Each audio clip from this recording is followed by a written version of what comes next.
friends, welcome back to Pink's Kitchen. Today let's check out how to make parsley ginger tea.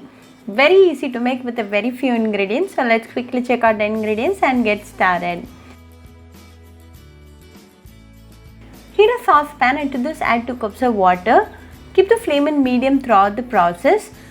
When the water comes to a boil, add half teaspoon of dry parsley.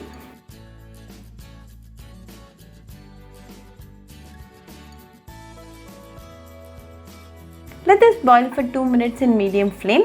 Parsley is rich in vitamin C and other antioxidants, very good for your heart. This helps in treating diabetics and lowers your blood sugar levels. It also reduces inflammation and helps to treat insomnia, very helpful for weight loss and improves your digestion. After 2 minutes, the water is nicely boiling. To this add a piece of crushed ginger. Let this again boil for 2 more minutes. Ginger is again a very healthy ingredient. It is loaded with antioxidants, fights against chronic diseases, reduces blood sugar levels and good for your heart. The essence of the ingredients are nicely getting extracted. We are not going to add any sweetening ingredients in this tea today. If you want, you can add half teaspoon of palm sugar candy, but this parsley ginger tea is going to taste good even without any sweetening ingredient.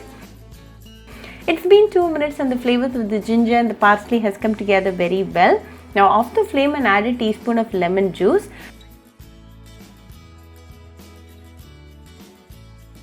Let this rest for 10 seconds.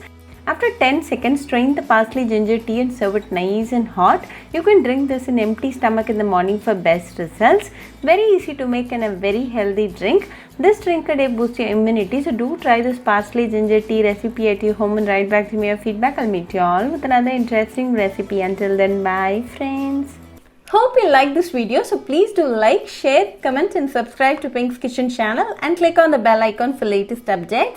If you wish to check out our recipes in Tamil, you can visit Pink's Kitchen Tamil channel. I'll be giving the channel link in the description box. Happy cooking and thanks for watching this video. I'll meet you all with another interesting recipe. Until then, bye friends.